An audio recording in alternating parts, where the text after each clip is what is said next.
Good morning everyone. दोस्तों आज है जुलाई 8 2022 और हम लोग करने वाले हैं द हिंदू न्यूज़पेपर के एनालिसिस। मेरा नाम है जितेंद्र चौधरी। आज फिर से हम लोग बहुत सारे टॉपिक यहाँ पे करने वाले हैं। तो सबसे पहला छोटा सा टॉपिक रहने वाला है टेम्परेचर राइज के बारे में कि कैसे मॉनसून के दौरान टेम्परेचर राइज हो रहा है। फिर थोड़ी सी बात करेंगे पोक्सो एक्ट के बारे में, एलजीबीटी कम्युनिटी और इसके कंसर्न्स के बारे में बात करेंगे और इनके सोल्यूशन के बारे में बात करेंगे। एकदम बहुत बढ़िया टॉपिक है, मेंस के लिए बिल्कुल बना बनाया आंसर है, कुछ भी एक्स्ट्रा पढ़ने की आपको जरूरत नहीं है। एलजीबीटी कम्युनिटी के क्या कंसर्न्स हैं, उसका क्या सॉल्यूशन हो सकता है, इसको हम लोग कवर करेंगे। रुपी लगातार गिरता चला जा रहा है, उसके पीछे कुछ कारण हैं, उसके बारे में बात करेंगे। और रुपी को रिकवर करने के लिए आरबीआई क्या स्टेप ले रहा है, ये दोनों टॉपिक आपस में इंटर रिलेटेड है। हालांकि अलग अलग टॉपिक पेज पे दिए हुए हैं, बट स्टिल दोनों को आपस में रिलेट करके पढ़ सकते हैं। एयरलाइंस की जो प्रॉब्लम है, इसके बारे में आज में थोड़ा एक्सप्लेनर सेक्शन में आया हुआ है। यूपीएससी के पर्सपेक्टिव से बहुत ज्यादा इंपॉर्टेंट नहीं है, लेकिन कभी कभार कुछ एग्जांपल वगैरह देने में as a case study definitely आपके काम आ सकता है। व्हीकल सेफ्टी के बारे में हम लोग पहले बात कर चुके हैं, थोड़ा सा रिपीटेड है, लेकिन जो एस्पिरेंट पहली बार प्लेटफॉर्म पे आ रहे हैं उनके लिए बिल्कुल नया टॉपिक होगा, इसके बारे में बात करेंगे। और जिन्होंने पहले इस टॉपिक को किया हुआ है उनके लिए एज अ रिविजन भी काम कर सकता है। पैडी कल्टीवेशन इंडिया में जो है थोड़ी कम हो रही है, मतलब राइस कल्टीवेशन जिसकी हम लोग बात करते हैं, खासकर जुलाई के महीने में। तो इसके पीछे क्या कारण हो सकते हैं, क्यों नॉर्थ इंडिया के अंदर, नॉर्थ वेस्ट इंडिया के अंदर पैडी कल्टीवेशन कम हो रहा है, कुछ रीजंस उसके बारे में जानेंगे। ठीक है, अच्छा टॉपिक है, कुछ पॉइंट आपके काम आ सकता है एग्रीकल्चर सेक्टर में। यूपीएससी में एग्रीकल्चर सेक्टर काफी इंपॉर्टेंट होता है। फिर हमारे पास एमसीक्यू है आज इकोनॉमी वाले सेक्शन से, बढ़िया एकदम हाई क्वालिटी एमसीक्यूज हैं, अच्छा लगेगा आपको अटेम्प्ट करते हुए। Then we have some additional article also. तो एक बार फ्रंट पेज पे देख लेते हैं क्या है, लेकिन हमेशा की तरह बोलना चाहूंगा कि वीडियो आगे बढ़ने से पहले क्या करना है, आपने लाइक बटन को हिट करना है। लाइक करे बिना आगे कोई भी वीडियो पे नहीं जाएगा, क्योंकि इतना एफर्ट आपके लिए लेते हैं तो आई गेस कि हम लोग लाइक तो एक आपकी तरफ से डिजर्व करते ही हैं। तो पहले पेज पे जो टॉपिक है हमारा द हिंदू में, Boris Johnson resign as the PM, political drama ends in Britain. तो भैया जिस तरह से इंडिया में पॉलिटिकल ड्रामे चलते रहते हैं, ब्रिटेन भी पीछे नहीं है। हालांकि हम लोगों ने अपने जितने ड्रामे हैं, पूरा अपना सिस्टम है, हम लोगों ने ब्रिटेन से लिया हुआ है ना।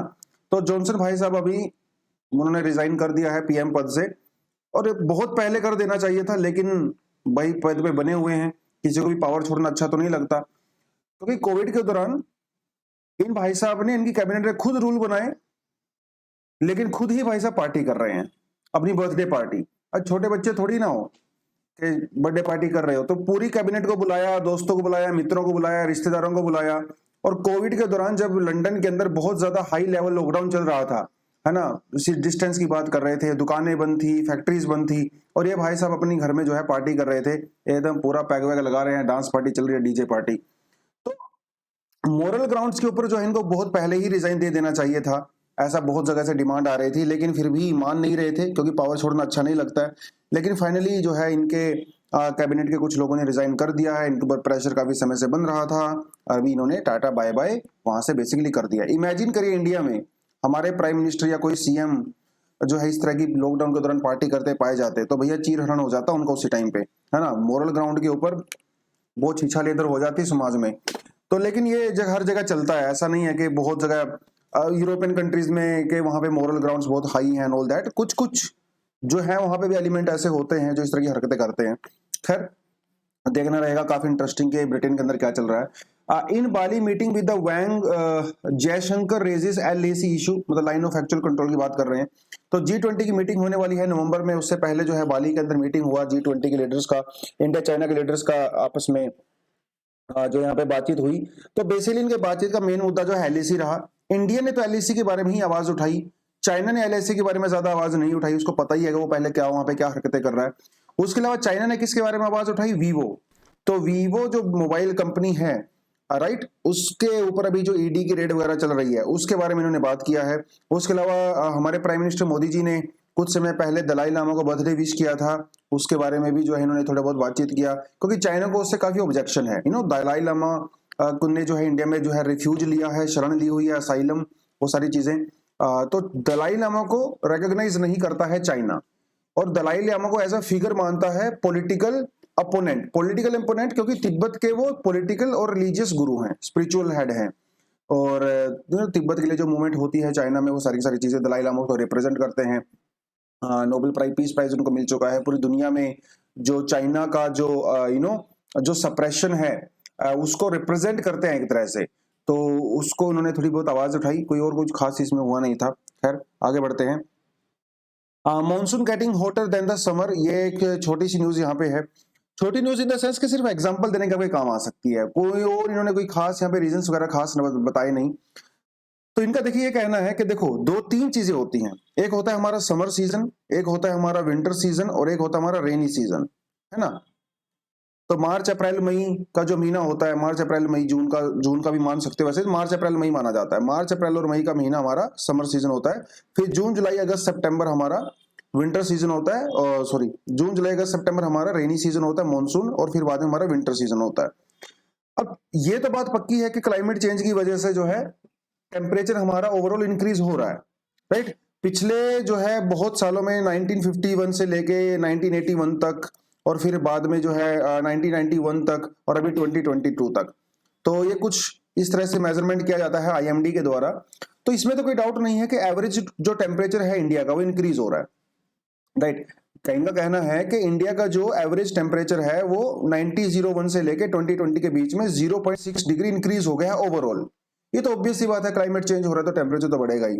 लेकिन यहां पे इंटरेस्टिंग बात यह है कि मॉनसून के दौरान एवरेज टेम्परेचर काफी ज्यादा बढ़ रहा है 0.79 डिग्री, जबकि समर के दौरान यह टेम्परेचर सिर्फ 0.49% बढ़ा है, और विंटर में 0.58%।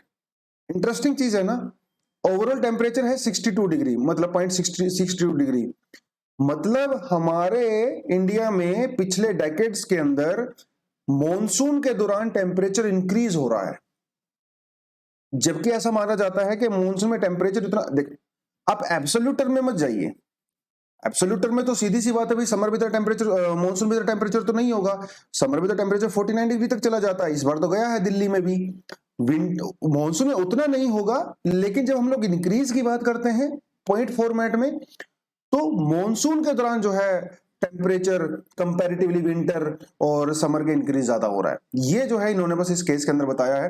खासकर अभी जो हीट वेव इस बार आई है उसका इंपैक्ट हमें मॉनसून के दौरान भी देखने को मिलेगा, है ना। दिल्ली, हरियाणा, हिमाचल प्रदेश वगैरह में जो हीट वेव आया था, वो इन्होंने थोड़ी बात कही है। हीट वेव की डेथ के बारे में इन्होंने बात कही है। 2015 से लेकर 20 तक 2137 लोग जो है वो हीट वेव की वजह से अनफॉर्चुनेटली उनकी डेथ हुई है, हीट स्ट्रोक वगैरह की वजह से, नॉर्थ वेस्ट इंडिया के अंदर।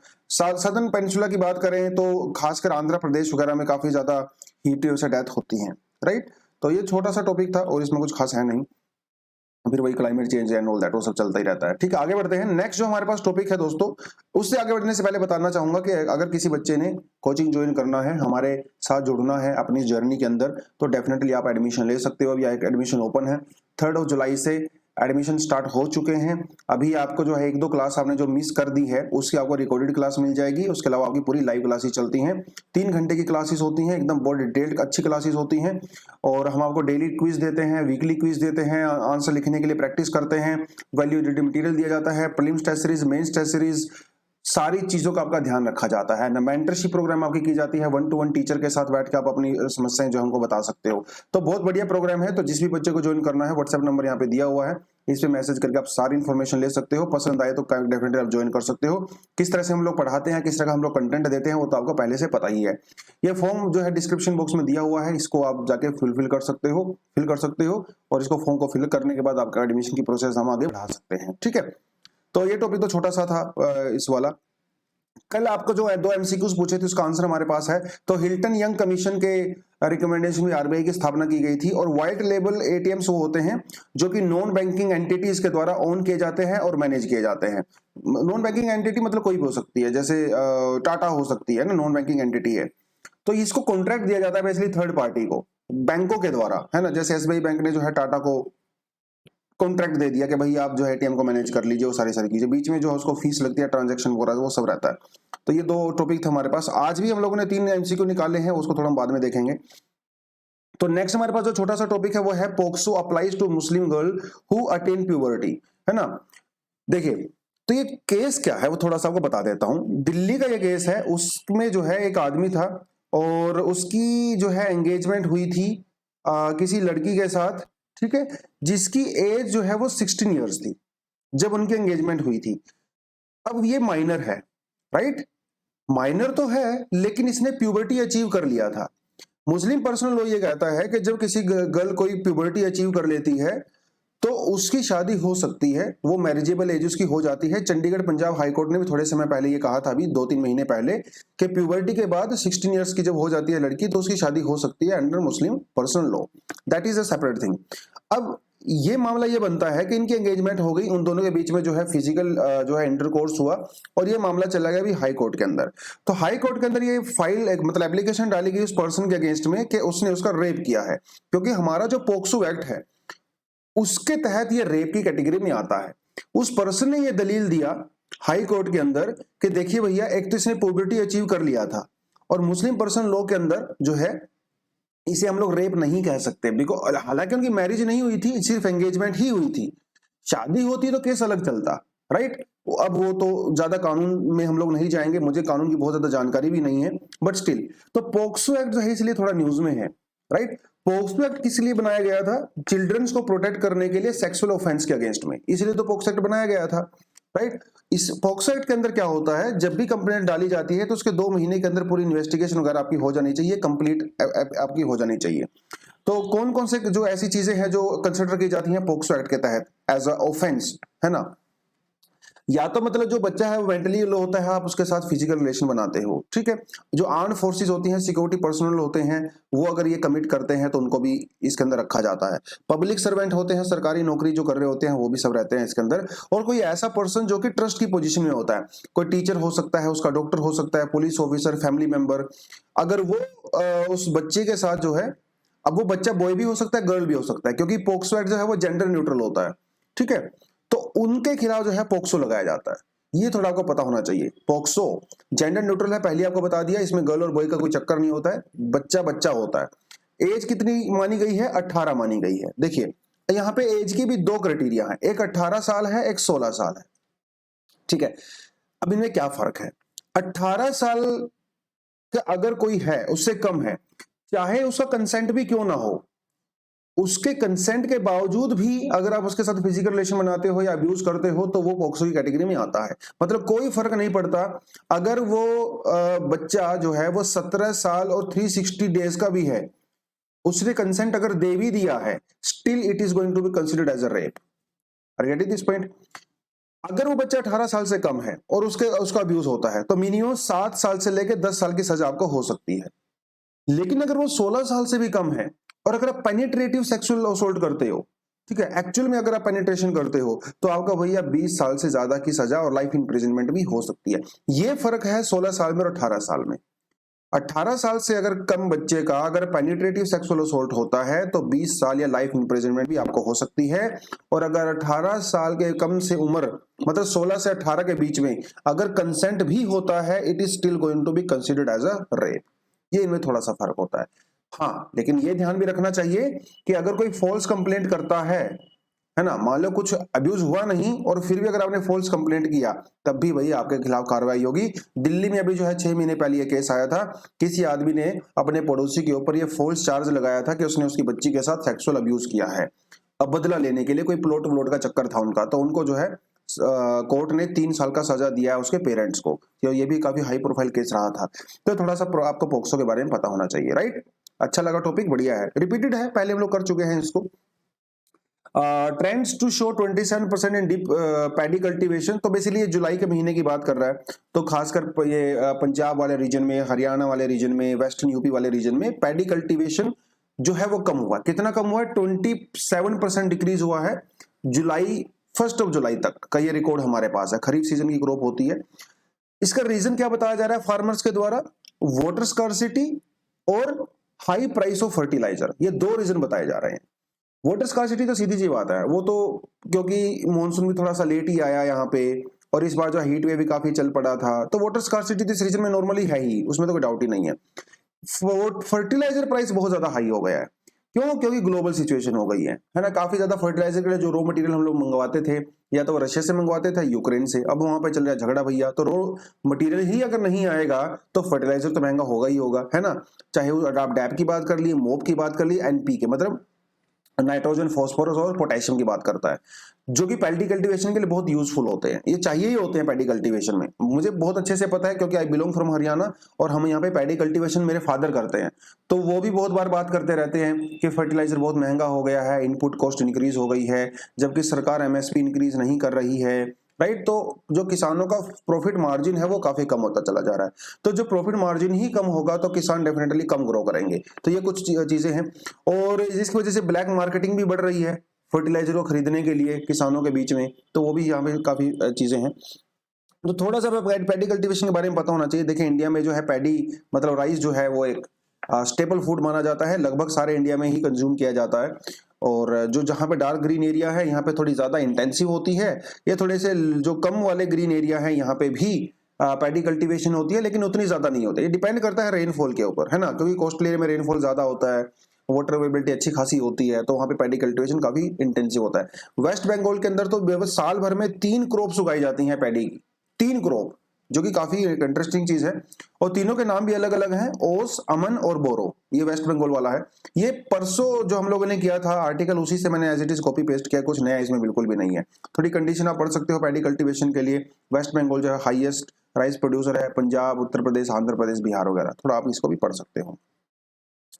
RBI measures will help spur overseas fund inflows that, और RBI moves to stabilize rupee may face economic hurdles। देखिए क्या है पूरा मामला, थोड़ा आपको मैं यहाँ से करवा देता हूँ इकोनॉमी वाले सेक्शन से।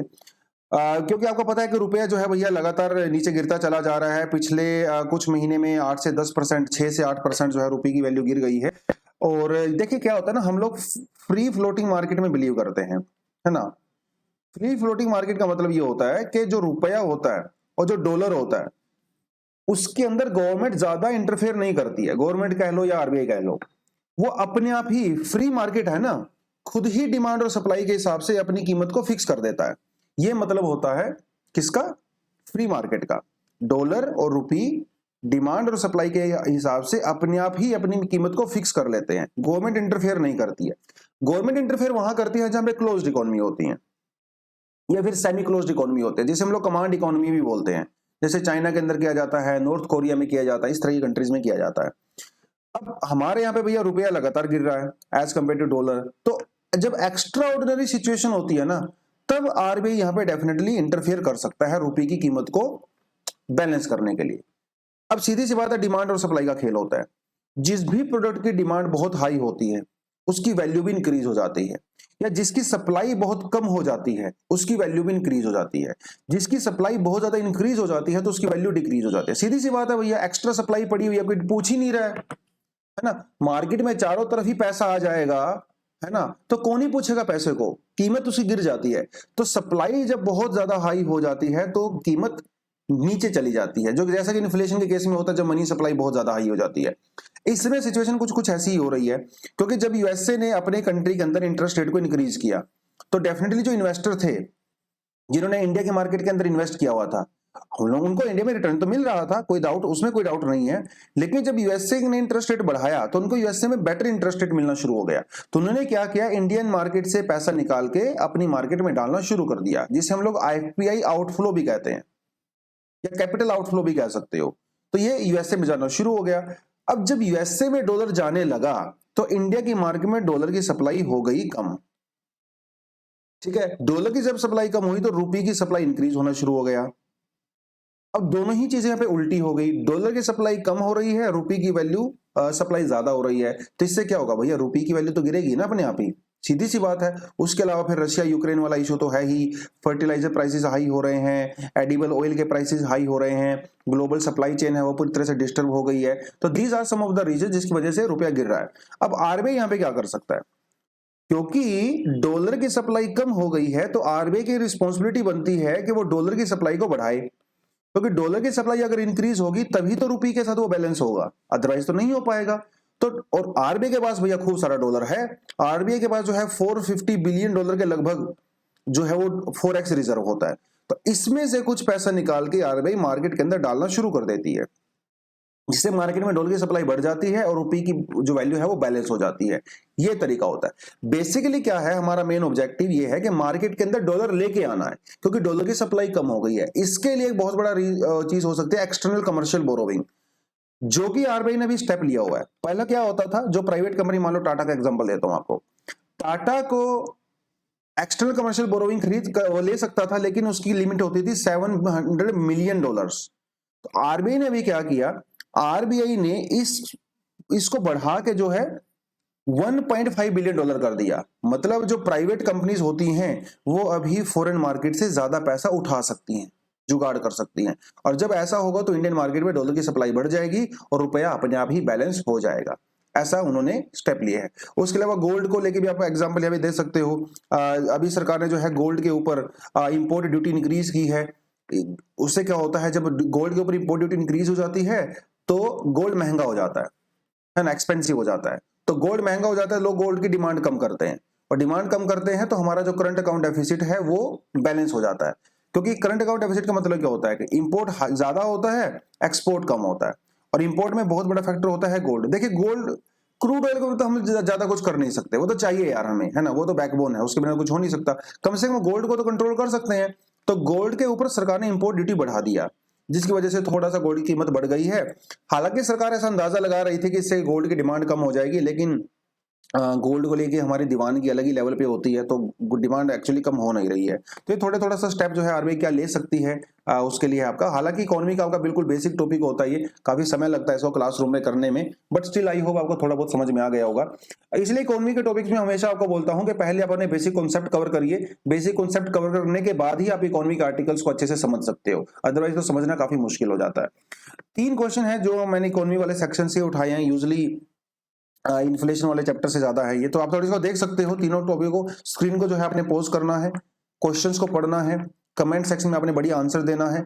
किसी तरह का कोई डाउट है तो कमेंट सेक्शन में डेफिनेटली जाके पूछ सकते हो, कोशिश करूंगा कल के सेशन में उसको कवर करने की, राइट। तो ये है आपको जो काम करना है, और इसके साथ साथ लाइक का बटन भी आपने अभी के अभी क्लिक कर देना है, उसके बाद अगले टॉपिक में बढ़ेंगे, राइट। तो कर दिया सबने क्लिक, हो गया, डन है, ओके आगे बढ़ते हैं। The proposal for the India specific norm for the assessing vehicle safety in collision। देखिए एग्जाम में सवाल आ सकता है, जो है हमारे रोड सेफ्टी को लेकर सवाल आ सकता है ना। तो उस तरह का कोई क्वेश्चन आता है तो डेफिनेटली आप इसको एज अ एग्जांपल मेंशन कर सकते हो, as a case study mention कर सकते हो। तो पहले से रिपीटेड सा टॉपिक है, थोड़ा उसको देख लेते हैं क्या ही। पहले हम इसको एक्चुअली कर चुके हैं। तो बात यह है कि इंडिया में आपको पहले से ही पता है कि भैया लाखों लोग एक्सीडेंट का शिकार होते हैं हर साल, राइट। इसमें बहुत सारे रीजन हो सकते हैं। ड्रिंकिंग ड्राइव हम लोगों ने देखा था, बहुत बड़ा रीजन होता है, जो लोग ड्रिंक करके ड्राइव करते हैं, राइट। हमारे यहाँ पे जो रोड्स का डिजाइन है भैया वो बहुत खतरनाक है, डिजाइन काफी खराब है हमारे यहाँ पे। जो लाइटिंग होती है रोड्स के ऊपर रात के समय में वो बहुत कम होती है, राइट। ओवर स्पीडिंग भी जो है यहाँ पे काफी बड़ी प्रॉब्लम होती है इंडिया में एक्सीडेंट्स के की वजह से। उसके अलावा जो प्रॉपर तरीके से जो ट्रेनिंग होती है ड्राइवर्स को वो नहीं दी जाती, तो ह्यूमन एरर भी जो हमारे यहाँ पे काफी ज्यादा हो जाता है, राइट। तो these are some of the reasons. उसके बाद कंजेशन बहुत ज्यादा है ना, रोड्स की जो है विड्थ है वो बहुत अच्छी नहीं है, तो इसको डिजाइन वगैरह कंसिडर कर सकते हैं। These are some of the reasons जिसकी वजह से हमारे यहाँ पे रोड एक्सीडेंट होते हैं। लेकिन एक बहुत बड़ा रीजन हमारे यहाँ पे ये है कि जो हमारी कार्स होती हैं, हमारे जो व्हीकल्स होते हैं भैया वो खुद बहुत कमजोर होते हैं। व्हीकल्स वगैरह सेफ्टी नॉर्म्स के नाम पे उनमें कुछ होता ही नहीं, एक डब्बे जैसा होता है, बस एक डब्बे जैसा होता है, ठीक है। आपने वो एक डब्बा बना दिया, उसके अंदर आपने एक इंजन डाल दिया, खिड़कियां बना दी, सीट लगा दी, चलो हो गया काम। सेफ्टी नॉर्म्स हमारे यहाँ पे व्हीकल्स के अंदर बहुत कम दिए जाते हैं। और यहाँ पे जब सेफ्टी नॉर्म्स की बात करते हैं तो मैं सबसे ज्यादा यहाँ पे बात कर रहा हूं किसकी, जो एयर बैग्स होते हैं, एयर बैग्स। तो जो क्रैश के लिए टेस्ट किया जाता है, क्रैश करने के लिए एक्चुअली हर गाड़ी का टेस्ट किया जाता है, उसको मार्केट में लेके आने से पहले। इंडिया में मोस्टली जो 4 व्हीलर्स होते हैं वो क्रैश वाले टेस्ट के अंदर फेल हो जाते हैं। तो सेफ्टी के नाम पे यहाँ पे कुछ नहीं होता है। और एक चीज आप और देखना, जब भी हम लोग इंडिया में कार खरीदने जाते हैं तो हमारा मेन कंसर्न क्या होता है, उसकी cost rather than safety. Safety तो देखी जाएगी जो होगा, अरे जो एग्जिस्टिंग फीचर होते हैं, बेल्ट लगाना, लोग उसको ही यूज नहीं करते, बाकी तो छोड़िए आप। तो सेफ्टी हमारे यहाँ पे कंसर्न है ही नहीं लोगों का। तो लेकिन अभी जो है सरकार इसके ऊपर थोड़ा सख्त हो गई है। सरकार का ये कहना है कि भैया हमें सेफ्टी भी करनी है और 2025 तक इंडिया में जो रोड एक्सीडेंट से डेथ होती है उसको 50% कम करना है। और इसमें जो बहुत बड़ा जो रोल प्ले कर सकता है वो गाड़ियों की सेफ्टी हो सकती है। तो सरकार चाहती है कि आने वाले समय में इंडिया में जो भी व्हीकल्स होंगे वो सेफ होने चाहिए, और सेफ होने के लिए क्या होगा, उनकी टेस्टिंग की जाएगी। टेस्टिंग करने के बाद उनको हम लोग रेटिंग देंगे। इसको कहा जाता है Bharat new car assessment programme. Bharat new car assessment programme मतलब NCAP, जिसके अंदर आपकी टेस्टिंग की जाएगी। टेस्टिंग करने के बाद आपको रेटिंग दिया जाएगा कार सेफ्टी के लिए। उस रेटिंग के हिसाब से जो है आपको चीजें दी जाएंगी। मतलब कंज्यूमर जब जाएगा खरीदने के लिए शोरूम के अंदर तो उसको ये पता होगा कि कार कितनी सेफ है, कितनी सेफ नहीं है। हालांकि ये ज्योग्राफिकल अलग अलग वेरिएशन यहाँ पे हो सकती हैं। जैसे यूरोप के अंदर सेफ्टी मेजर अलग हो सकते हैं, इंडिया के अंदर सेफ्टी मेजर अलग हो सकते हैं ना, ठीक है। तो वो सारी चीजें, इसके पीछे एक ऑब्जेक्टिव और भी है एक्सीडेंट को कम करने के अलावा। ऑब्जेक्टिव ये है कि इंडिया की जो एक्सपोर्ट मार्केट है उसको बढ़ाना है। अभी इंडिया में बने हुए व्हीकल्स ज्यादातर कहां पे बिकते हैं, या तो अफ्रीकन मार्केट में बिकते हैं या फिर लैटिन अमेरिकन मार्केट में मिलते हैं, क्योंकि वहां पे भी लोग सेफ्टी को ज्यादा परवाह नहीं करते पर कॉस्ट को ज्यादा प्रेफरेंस देते हैं। तो एक तो यूरोपियन मार्केट में जो है हम लोगों ने इंडिया को भी जो है मार्केट को बढ़ाना है, ठीक है। अलग अलग रेटिंग दी जाएंगी और सेफ्टी के लिए अलग अलग जो है पैरामीटर हम लोगों ने यहाँ पे रखे हैं, जैसे adult occupant protection, child occupant protection, safety assist technology वगैरह, वो सब चीजें यहाँ पे देखी जाएंगी कि बच्चा वहां पे कितना सेफ होता है ना। और जितनी टेस्टिंग की जाएंगी वो एक स्पीड के ऊपर टेस्ट की जाती है ना। पहले ये स्पीड 56 किलोमीटर पर आवर हुआ करती थी, अब ये 64 किलोमीटर पर आवर होगी। बट मुझे ये भी काफी कम लगता है, क्योंकि यूजुअली आपकी जो गाड़ियां होती हैं वो 80-100 किलोमीटर के बीच में तो चलती हैं। तो टेस्टिंग इतने इतने ऊपर होनी चाहिए, 80 to 100 के बीच में टेस्टिंग होनी चाहिए। और ज्यादातर एक्सीडेंट कहाँ होते हैं, बड़े रोड्स के ऊपर होते हैं ना, खुले रोड्स के ऊपर होते हैं। तो वहां पे गाड़ी यार 64 पे थोड़ी चलती है, 70-80 पे तो आपकी बाइक ही चलती है। फोर व्हीलर तो कम से कम 80 to 100 चलता है। तो टेस्टिंग भी 80-100 पे करिए ना, टेस्टिंग आप 64 पे क्यों कर रहे हो, ये मुझे समझ में नहीं आया क्या ये पूरा सीन रहता है। और जो है वो एयर बैग्स की बात इन्होंने बात यहाँ पे करी है कि एयर बैग्स होने चाहिए। जो डमी होती है, डमी के ऊपर ये टेस्ट, रियल आदमी बिठा के टेस्ट नहीं किया जाता है, बताता चलो आपको, डमीज के ऊपर टेस्ट किया जाता है। फिर देखा जाता है कि उसकी नी इंजरी, चेस्ट इंजरी वगैरह उस कैसे होती है, फिर उसको स्टडी किया जाता है और उसको प्रोटेक्शन वगैरह प्रोवाइड कराई जाती है, ठीक है। तो ये कुछ कुछ चीजें हैं, थोड़ा आपको इसको पढ़ना चाहिए। और इसमें कुछ खास है नहीं, जो मोस्ट चीजें थी मैंने आपको यहाँ पे करवा दिया, ठीक है। आगे बढ़ते हैं। नेक्स्ट जो हमारे पास है दोस्तों वो है टर्बुलेंस इन द एयरलाइंस। तो डीजी से यदि हम लोगों ने कल पढ़ा ही था, है ना, डीजी से क्या है, क्या काम करता है, सेफ्टी और वो सारी चीजें। तो यहाँ पे एक एयरलाइन के ऊपर ज्यादा फोकस किया गया है, स्पाइस जेट के ऊपर यहाँ पे ज्यादा फोकस किया गया है। स्पाइस जेट में जो है पिछले कई महीनों में भैया कई सारे काम हो चुके हैं। कुछ उनमें से ऐसी चीजें फिनोमिना हुए जो एक्सीडेंट की कैटेगरी में आते हैं, कुछ एक्सीडेंट की कैटेगरी में नहीं आते। इंटरेस्टिंग चीज आपको बताऊं कि हवा के बीच में अगर किसी फ्लाइट का इंजन फेल हो जाता है तो वो एक्सीडेंट की कैटेगरी में नहीं आता, क्योंकि जहाज के अंदर 2 इंजन होते हैं। एक अगर फेल हो भी गया तो कम से कम दूसरे से आप जो है चल सकते हो, ठीक है। तो इसलिए इसको एक्सीडेंट की कैटेगरी में नहीं रखा गया है। और बड़ी सारी चीजें हुई हैं पिछले कुछ महीनों में। स्पाइस जेट के जो प्लेन थे उनके विंडशील्ड क्रैक हो गया भैया, टूट ही गया, अरे खिड़की ही टूट गई उनकी, इंजन बंद हो गया, फेल हो गया, कैबिन के अंदर धुआं निकलने लगा। अभी 3 दिन 4 पहले जो है वो वीडियो वायरल हुआ था, धुआं ही निकल रहा था कैबिन के अंदर से, जो है पक्षी वक्षी टकरा गए, ठीक है। और भी बहुत सारे ग्लिच हो गए, प्रेशर जो है वो इंक्रीज डिक्रीज हो गया। तो स्पाइस जेट के बेसिकली बुरे दिन चल रहे हैं। इसके ऊपर जो है डीजी से कार्रवाई कर रहा है अभी। इसके पीछे एक रीजन यहाँ पे ये बताया गया, जो अभी तक की कार्रवाई में नजर आया है, कि पुअर इंटरनल सेफ्टी स्टैंडर्ड्स और इनएडिक्वेट मेंटेनेंस एक्शन। और इसके पीछे एक बहुत बड़ा रीजन ये है कि जो स्पाइस जेट जहां से अपने स्पेयर पार्ट खरीदता है उन वहां पे दिक्कत आ रही है। क्यों? क्योंकि स्पाइस जेट पिछले काफी समय से लॉस में चल रहा है, उसके पास पैसा ही नहीं है सेफ्टी इक्विपमेंट्स को खरीदने के लिए। क्योंकि जहां से सप्लाई स्पाइस जेट पैसा इक्विपमेंट वगैरह लेता है वो कैश एंड कैरी बेसिस पे काम करते हैं। मतलब एक हाथ पैसा दो, दूसरे हाथ सामान लो, क्योंकि स्पाइस जेट के ऊपर उनके ऊपर भरोसा ही नहीं है कि हमारी वो उधारी में बेसिकली पैसा दे ही नहीं रहे हैं, कैश में पैसा दे रहे हैं। और स्पाइस जेट के ऊपर कैश है नहीं, जिसकी वजह से क्या हुआ, स्पाइस जेट अपने यहाँ पे जो सेफ्टी नॉर्म्स थे उसको पूरी तरह से फॉलो नहीं कर पा रहा है। यहाँ पे ये बहुत बड़ा रीजन देखा गया है। एक चीज आपको और बताता चलूं, पिछले कुछ समय में स्पाइस जेट के अंदर कम से कम 90 पायलट्स को, स्पाइस जेट के, उनको बार कर दिया गया है डीजीसी के द्वारा, क्योंकि उनको जो ट्रेनिंग दी जा रही थी वो फॉल्टी इक्विपमेंट के ऊपर ट्रेनिंग दी जा रही थी। अरे भैया कम से कम ट्रेनिंग तो अच्छे से दीजिए। तो जब ट्रेनिंग ही आपकी फॉल्टी इक्विपमेंट पे दी जाएगी तो भैया कल आप जहाज चलाओगे तो उसको कैसे अच्छे से चलाओगे। तो स्पाइस जेट के इतने बुरे दिन आ गए, मुझे लगता है स्पाइस जेट कभी भी बैंकरप्ट हो सकता है। और जिस तरह से स्पाइस जेट की छीछा लेदर हो रही है तो मुझे लगता नहीं अभी लोग स्पाइस जेट के अंदर ट्रैवल करेंगे। तो पहले से ही इसकी हालत इतनी खराब थी, अभी जो बैड पब्लिसिटी हुई है स्पाइस जेट की, तो मुझे नहीं लगता कि साल 2 साल 5 साल ये और ज्यादा चलेगा। बैंकरप्ट होने की बिल्कुल कैटेगरी पे आ गया है। और अगर एक्चुअली में बहुत सीरियस अगर यहाँ पे फ्लो देखे जाते हैं तो डीजीसीए ने वैसे ही इसके ऊपर कार्रवाई कर लेगा। लेकिन ऐसा भी नहीं है कि डीजीसीए के ऊपर कंट्रोवर्सी नहीं होती है। डीजीसीए एज अ इंस्टीट्यूशन उसके ऊपर खुद बहुत सवाल उठाए जाते हैं। करप्शन बहुत होता है डीजीसीए के अंदर भी। जैसे आप यहाँ पे एग्जांपल ले सकते हो, जैसे हम लोग किंगफिशर का एग्जांपल ले सकते हैं। किंगफिशर, जब किंगफिशर का ऑडिट किया था और जेट एयरवेज का ऑडिट किया था डीजीसीए ने, 2012-13 की बात कर रहा हूं मैं, डीजीसी ने उसको जो है क्लीन चिट दे दिया था, क्लीन चिट। और सबको पता है कि जेट एयरवेज का क्या हुआ, किंगफिशर का क्या हुआ। तो ऐसा नहीं है डीजीसी के अंदर जो है गड़बड़ नहीं होते हैं, खूब घोटाले होते हैं भैया। बट ठीक है, अभी जो चीजें हो रही हैं उसको हम लोग देख सकते हैं। तो स्पाइस जेट के अंदर जो चीजें हो रही है, हमारे टोटल एविएशन सेक्टर के अंदर जो चीजें हो रही हैं, थोड़ा सा उसके लिए देखना चाहिए।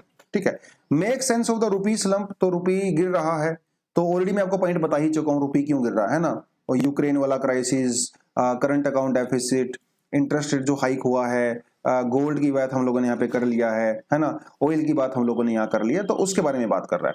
लेकिन as compared to other currencies, जैसे हम लोग फिलीपींस करेंसी की बात करें, मलेशियन करेंसी की बात करें, चिलियन करेंसी की बात करें, पोलैंड वाली करेंसी की बात करें, उसके कंपैरिजन में इंडिया की करेंसी इतना एक्चुअली नहीं गिरी है। उनकी करेंसी इंडिया से ज्यादा गिर चुकी है।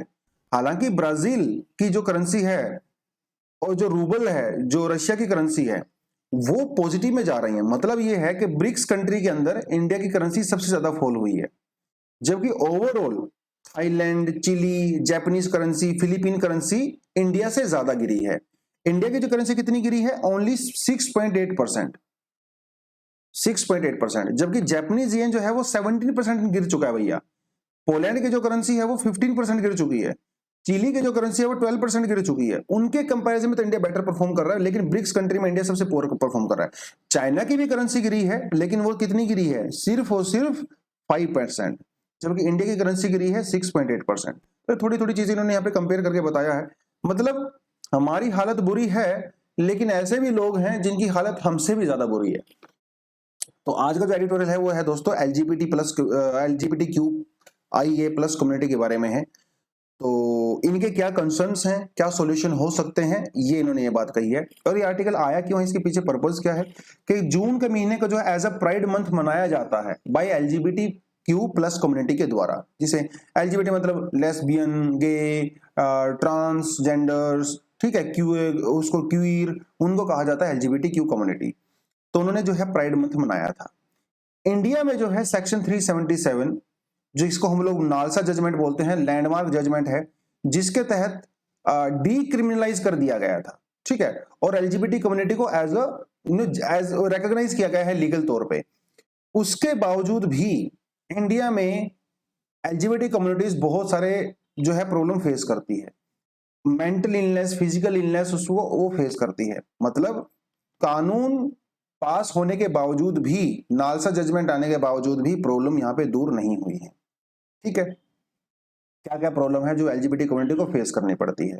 सबसे बड़ी बात है स्टिग्मा, डिस्क्रिमिनेशन और अब्यूज। अगर आप 90s की फिल्में बॉलीवुड की देखोगे तो एलजीबीटी कम्युनिटी को बहुत बुरी तरह से पोर्ट्रे किया जाता था। जैसे कोई गे होता है तो वो पता नहीं अलग ही प्लेनेट से आया है, उसका मजाक उड़ाया जाता है। गोविंदा की फिल्मों में, इनकी सबकी फिल्मों में बुरी तरह से मजाक उड़ाया जाता था, राइट। उनको जो है ऐसे दिखाया जाता था कि जैसे वो जो है वो तड़प रहे हैं सेक्सुअल इंटरकोर्स करने के लिए, है ना, उनसे दूर रहा जाता था, पता नहीं जैसे वो इंसान ही नहीं है। तो ये भी एक हमारे जो सोशल मीडिया और सिनेमा के अंदर जो पोर्ट्रे किया जाता है एलजीबीटी कम्युनिटी को, तो एक स्टिग्मा डेवलप हो गया है इस पर्टिकुलर कम्युनिटी को लेके, जिसकी वजह से डिस्क्रिमिनेशन और अब्यूज जो है बहुत आम सी बात हो गई है। अब इसका इम्पैक्ट क्या होता है? इसका इम्पैक्ट ये होता है कि जो वो पर्सन होता है पर्टिकुलर, उसको सेल्फ वर्थ खत्म हो जाती है, उसकी सेल्फ रिस्पेक्ट खत्म हो जाती है, वो सेल्फ हेट करने लगता है और अंदर ही अंदर जो है घुटने लगता है, सफर करने लगता है। और प्रॉब्लम ये है कि इन सारी चीजों की वजह से वो हेल्प भी नहीं ले पाता है। हेल्प किससे ले भैया? डॉक्टर के पास जाके हेल्प ले सकता है, साइकियाट्रिस्ट के पास जाके हेल्प ले सकता है। वो लोग खुद ही डिस्क्रिमिनेशन करते हैं, तो हेल्प कहां पे मिलेगी? तो पहली बात तो आपको प्रॉब्लम है, फिर आपको हेल्प भी नहीं मिलती। तो ये सारी की सारी चीजें हैं, बहुत ज्यादा मेंटल हेल्थ जो है वो इंपैक्ट होता है उनकी वजह से। फिर ये क्या कहते हैं? फिर ये कहते हैं कि हमारे यहाँ पे जो sexual orientation and the gender identity are rarely discussed in our social education और द फैमिली एनवायरनमेंट। घर के अंदर, अब देखो, जो एलजीबीटी कम्युनिटी के जो मेंबर्स होते हैं, जो कम्युनिटी होती है, तो वो लोग भी तो किसी फैमिली में ही पैदा होते हैं ना। ऐसा तो नहीं है कि ऊपर से कहीं से आते हैं। लेकिन हमारी फैमिलीज के अंदर इस चीज को डिस्कशन ही नहीं किया जाता। तो जो छोटा बच्चा होता है इन चीजों के लिए अवेयर ही नहीं हो पाता है। हमारे कॉलेज के अंदर, स्कूल के अंदर इस चीज को डिस्कशन नहीं किया जाता। सोशल डिस्कोर्स के अंदर इस चीज को बिल्कुल भी डिस्कशन नहीं किया जाता। तो यहाँ पे बहुत सारी प्रॉब्लम होती है, जिसकी वजह से बहुत सारे लोग जो एलजीबीटी कम्युनिटी से एक्चुअली में बिलोंग करते हैं, वो ओपन होने से डर जाते हैं। वो सामने आते ही नहीं समाज के, और अपने अंदर ही घुटते रहते हैं। ये यहाँ पे एक बहुत बड़ी प्रॉब्लम है। इवन जब आप एलजीबीटी कम्युनिटी के अंदर एंट्री करते हो, मान लो किसी ने बोल दिया कि मैं गे हूं ओपनली, और उसने एलजीबीटी कम्युनिटी का वो पार्ट बन गया, वहां पे भी उसके अंदर डिस्क्रिमिनेशन होता है। कास्ट के बेसिस पे, क्लास के बेसिस पे, रिलीजन के बेसिस पे, आप कितने पढ़े लिखे हो नहीं हो, आपके लुक्स कैसे हैं, राइट, आप जो है कौन से कास्ट से बिलोंग करते हो, वहां पे भी डिस्क्रिमिनेशन होता है। वो एक अलग सी समस्या है। तो पहली बात तो आप एलजीबीटी कम्युनिटी से बिलोंग करते हो, और अगर आप लोअर कास्ट से बिलोंग करते हो, अगर आप पुअर फैमिली से बिलोंग करते हो, तो समझ लो आपकी जिंदगी बिल्कुल हेल हो जाती है हर जगह पे, कम्युनिटी के अंदर भी, कम्युनिटी से बाहर भी। ये बहुत बड़ी समस्या है।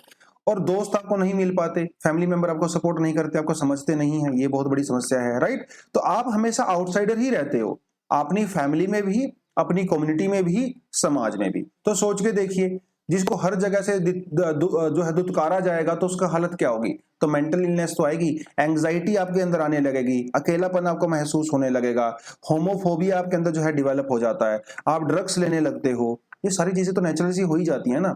और हमारे यहाँ पे जो डॉक्टर्स हैं, जो साइकियाट्रिस्ट हैं, वो इनकी प्रॉब्लम समझने की बजाय करेक्शन थेरेपी के ऊपर ज्यादा फोकस करते हैं। उनके लिए ये डिसीज है, बीमारी है। तो आप किसी साइकियाट्रिस्ट के पास जाओगे, वो तो मोस्टली लोग क्या बोलेंगे, अरे यार ये तो इनका मेंटल इलनेस है, इसकी तो दवाइयां होंगी, इनको इलाज करवाने की जरूरत है। इस तरह की चीजें होती हैं समाज के अंदर। तो प्रॉब्लम यहाँ पे बहुत हो जाती है। हमारे पास जो राहत प्रोजेक्ट जो चलाया जाता है, राहत प्रोजेक्ट जो एलजीबीटी कम्युनिटी के लिए चलाया जाता है, तो वो लोग भी जो यही कहते हैं कि प्राइवेट जो, क्योंकि गवर्नमेंट तो सपोर्ट करती नहीं है, गवर्नमेंट हॉस्पिटल के अंदर तो कोई ऐसा ऐसा ऐसा ऐसा अरेंजमेंट है ही नहीं। तो मोस्टली इन लोगों को प्राइवेट सेक्टर के साथ जाना पड़ता है, मतलब प्राइवेट हॉस्पिटल में दिखाना पड़ता है, जहाँ की फीस बहुत ज्यादा हाई होती है, राइट। तो वो भी बहुत समस्या है। सोल्यूशन क्या हो सकता है? समस्या हम सबको पता चल गया। सोल्यूशन यह हो सकता है कि नेशन वाइड जो है इस चीज के ऊपर फोकस किया जाना चाहिए।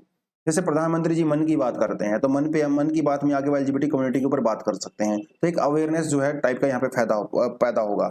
जो हमारा मीडिया है, सोशल मीडिया है, जो सेलिब्रिटीज हैं, स्पोर्ट्स सेलिब्रिटीज हैं, वो जाके जो है इसके बारे में बात कर सकती है। हालांकि करती हैं, लेकिन और ज्यादा बात करने की जरूरत है, राइट। और इस चीज को, इनकी मेंटल हेल्थ को प्रायोरिटी देनी चाहिए। ये बहुत बड़ी बात है। जितने भी स्टेक होल्डर्स होते हैं, चाहे वो एजुकेशन इंस्टीट्यूशंस हो, कॉलेज वगैरह हों, दूसरी कम्युनिटीज हों, हेल्थ केयर प्रोवाइडर्स हों, मेंटल हेल्थ प्रोफेशनल्स हों, पुलिस पर्सनल होते हैं, फैमिली मेंबर होते हैं, सभी को मिलके जो है जो मिलजुल के जो है इस चीज को बात करने की जरूरत है, अवेयरनेस फैलाने की जरूरत है, राइट। ये सारी की सारी चीज आपको करनी चाहिए। बिहेवियर चेंज होना चाहिए जनता का इस चीज के प्रति, अवेयरनेस होनी चाहिए। बार बार उसी बात को रिपीट कर रहा है, ठीक है। उसके अलावा जो है एक सपोर्ट सिस्टम डेवलप किया जाना चाहिए हमारे कॉलेज यूनिवर्सिटीज वगैरह के अंडर में, है ना। और जो हॉस्पिटल्स वगैरह होते हैं उनकी इजी एक्सेस मिलनी चाहिए। और इंफॉर्मेशन सबसे बड़ी बात है। इंफॉर्मेशन ही नहीं होगी तो कैसे काम करोगे? तो मेंटल हेल्थ को लेकर जो है पोर्टल्स बनाए जा सकते हैं, राइट। जो इस तरह की चीजें यहाँ पे डेफिनेटली की जा सकती है। तो ये कुछ जो है सोल्यूशन इन्होंने यहाँ पे बताए हैं। बाकी बहुत बढ़िया कंक्लूजन यहाँ पे इन्होंने लिखा हुआ है। मुझे नहीं लगता कि इतना अच्छा कंक्लूजन किसी आर्टिकल में आया होगा पास्ट में। Without addressing both the preventive and the supportive aspect of the mental health of the LGBT communities people, we will compound an already neglected problem of the mental illness that will be hard to handle in the future. This would not just be injustice but also a crisis created by the deliberate neglect. मतलब जो problem समाज में पहले से ही exist करती है, अगर आप इसको इग्नोर करोगे तो प्रॉब्लम भैया और बढ़ेगी, कम थोड़ी ना होगी। इसलिए सारे स्टेक होल्डर्स को एक साथ आना चाहिए ताकि समाज में जो इनजस्टिस हो रहा है, जो डिस्क्रिमिनेशन हो रहा है, उसको दूर किया जा सके। और एक बहुत बड़ी कम्युनिटी है ये, छोटी मोटी कम्युनिटी नहीं है। तो करोड़ों की संख्या में है। तो उनको जो है ध्यान हमें रखने की जरूरत है। एक छोटा सा आर्टिकल जो है यहाँ पे एडिशनल आर्टिकल था हमारा ये वाला, जो आप पढ़ सकते हो एनपीए के बारे में। तो थोड़ा सा इसको पढ़ लेना। एनपीए क्या होता है, बिल्कुल बेसिक से टॉपिक होते हैं। एनपीए के बारे में एक छोटा सा जो है मैंने ब्राउनी पॉइंट्स के रूप में सेल्फ स्टडी के लिए यहाँ पे आपके लिए डाल दिया है, तो डेफिनेटली इसको जाके आप कर सकते हो। तो दोस्तों आज के लिए इतना ही था। आर्टिकल अगर आपको पसंद आए हैं, एनालिसिस आपको पसंद आती ही है मुझे पता है, तो आप वीडियो को लाइक जरूर किया करो। कमेंट सेक्शन में जो है आप डेफिनेटली हमें ग्रीट कर सकते हो। मुझे पता होना चाहिए कि कौन से बच्चे हैं जो हमारा एडिटोरियल देखते हैं, सुनते हैं न्यूज़पेपर, राइट। तो good morning, good evening, good night, जब भी आप करते हो, ठीक है, तो कमेंट सेक्शन में कमेंट जरूर किया करें। तो आज के लिए इतना ही। Thank you very much, all the best, जय हिंद।